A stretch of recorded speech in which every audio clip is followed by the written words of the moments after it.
Praise the lord. ప్రభువైన యేసుక్రీస్తు నామములో అందరికీ శుభము, జయము కలుగును గాక. ఆమేన్. దేవుడు మనకు ఈరోజు ఇచ్చిన వాగ్దానం. యెషయా గ్రంథము 54వ అధ్యాయము 17వ వచనం చూద్దాం. నీకు విరోధముగా రూపించబడిన ఏ ఆయుధము వర్ధిల్లదు. ఇదే యెహోవా వాక్కు.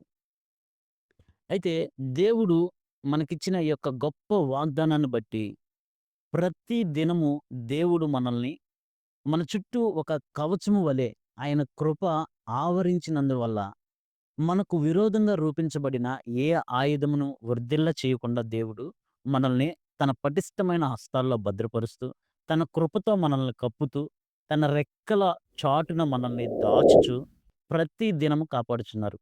అది మనకున్న ప్రతి సమస్య కావచ్చు, ఏ సమస్య అయినా, అనారోగ్యం కావచ్చు, ప్రతి సమస్య వాటి నుంచి మనల్ని చాటు చేస్తున్నారు దేవుడు. అయితే ఈ వాగ్దానము మంచిగా ఒక ఉదాహరణకు మనం చూడాలంటే, యోధా రాజైన యెహోషాపాతును మనం చూసినట్లయితే, శత్రువు యొక్క బాణము నుండి అంటే ఆయనకు విరోధంగా రూపించబడిన ఆయుధాల నుండి దేవుడు తప్పించడం మనం చూస్తాం. ప్రత్యేకంగా ఆయన చేసిన యుద్ధంలో ఒక యుద్ధము ఆహాబుతో కలిసి యుద్ధానికి వెళ్తారు. రెండో దినవృత్తాంతాల గ్రంథము 18వ అధ్యాయము క్లుప్తంగా మనం ఆ అధ్యాయం మొత్తం చదివితే మనకు అర్థమవుతుంది కాబట్టి క్లుప్తంగా మనం చూసుకుందాం. 29వ వచనం నుంచి చూద్దాం. ఇజ్రాయేలు రాజు, నేను మారువేషం వేసుకొని యుద్ధమునకు పోవుదును, నీవు నీ వస్త్రములనే ధరించుకొనమని యెహోషాపాతుతో చెప్పి తాను మారువేషం వేసుకొని తరువాత వారు యుద్ధమునకు పోయిరి. ఇజ్రాయేల్ రాజు ఏం చెప్పాడంటే సిరియనులతో యుద్ధం చేయాలి. ఇజ్రాయేల్ రాజు యెహోషాపాతు గారితో ఏం చెప్పాడంటే, నేను మారువేషం వేసుకొని వెళ్తాను యుద్ధానికి, నీవు నీ వస్త్రాలను ధరించుకొని వెళ్దాం అని చెప్పి యెహోషాపాతుతో చెప్పినప్పుడు ఇద్దరు కలిసి యుద్ధానికి వెళ్ళారు. శత్రు సైన్యం ఏం చెప్పిందంటే, మీరు ఇజ్రాయేల్ రాజుతో మాత్రమే యుద్ధం చేయండి, తక్కువ వారితో గాని ఎక్కువ వారితో గాని మీరు చేయొద్దు.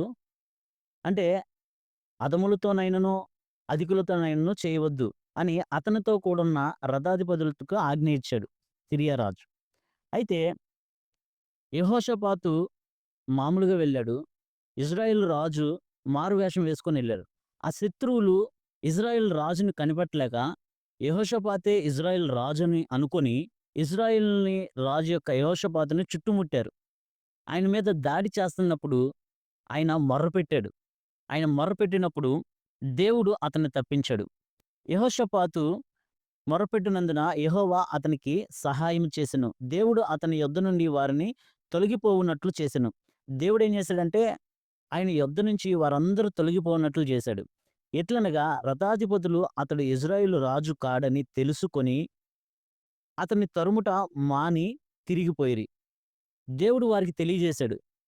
వారి యొక్క ఆయుధం, వారి యొక్క బాణాల నుండి యెహోషాపాతుకు తగలకుండా, అంటే యెహోషాపాతుకు విరోధంగా రూపించబడిన ఏ ఆయుధం వర్ధిల్లకుండా దేవుడు ఆ యొక్క శత్రువుల యొక్క దాడి ఆయన మీద జరగకుండా దేవుడు సహాయం చేశారు. వారికి తెలియజేశాడు. అప్పుడు ఒకడు గురి చూడకయే తన వింటిని ఎక్కుబెట్టి ఇశ్రాయేలు రాజును అతని కవచపు బందల సందున కొట్టగా అతడు, నాకు గాయము కలిగినది, నీ చెయ్య త్రిప్పి దండులో నుండి నన్ను కొనిపొమ్మని తన సారథితో అనెను.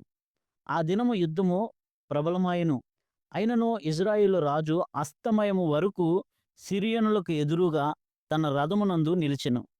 ప్రొద్దుగూకుండ వేళ అతడు చనిపోయెను.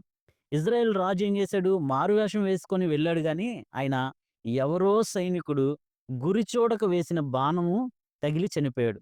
ఇక్కడ మనం గమనించవలసింది ఏంటి అంటే, దేవుడు నీకు నాకు విరోధంగా రూపించబడిన ఏ ఆయుధం వర్ధిల్లకుండా సహాయం చేస్తున్నారు. యెహోషాపాతుని తప్పించాడు దేవుడు. ఇజ్రాయేల్ రాజుని ఎవరో సైనికుడు గురి చూడకుండా వేసిన బాణం తగిలి చనిపోయాడు. అంటే దేవుడు మనల్ని ప్రతి దినము మన యొక్క శత్రువు యొక్క పన్నాగాల నుంచి, శత్రువు యొక్క బాణాల నుంచి, అది ప్రతి శోధన అయ్యుండొచ్చు, శరీరాశ అయ్యుండొచ్చు, నేత్రాశ అయ్యుండొచ్చు, జీవపు డంబమే అయ్యుండొచ్చు. ప్రతి దాని నుంచి దేవుడు మనల్ని తప్పించుకుంటూ, ప్రతిరోజు మనకు విరోధంగా రూపించబడిన ఏ ఆయుధం వర్ధిల్లకుండా దేవుడు మనకు సహాయం చేస్తున్నారు. ఈ వాగ్దానం మన పట్ల, మన కుటుంబంలో ఉన్న వారందరి పట్ల నిరంతరము దేవుడు నెరవేర్చును గాక. ఆమేన్. Praise the lord.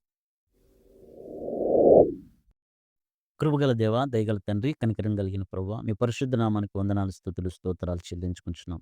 అయ్యా, మీరిచ్చిన ఈ గొప్ప వాగ్దానం ప్రభువా, మా శత్రువులు నైనా మమ్మల్ని విల్లు ఎక్కుపెట్టి చూస్తారు. అయ్యా, మా శత్రువులు మా మీదకు వచ్చుగా నాయన, మీరు మీ పటిష్టమైన హస్తాల్లో మమ్మల్ని భద్రపరిచి, మీ కృపతో నింపి, మీ రెక్కల చాటున మమ్మల్ని దాచుచున్నందుకే వందనాలు, స్తుతులు, స్తోత్రాలు చెల్లించుకుంటున్నాం. అయ్యా, జరగబోయే రోజుల్లోనైనా, ఇంకనూ నాయన, మా అంతము వరకు నాయన, మీరు ఈ కృప నిండుగా, మెండుగా మా పట్ల, మా కుటుంబంలో ఉన్న వారందరి పట్ల దయచేయమని నజరేయుడైన యేసుక్రీస్తు నామంలో అడిగి పొందుకొని ఉన్నాం మా పరమ తండ్రి. ఆమేన్.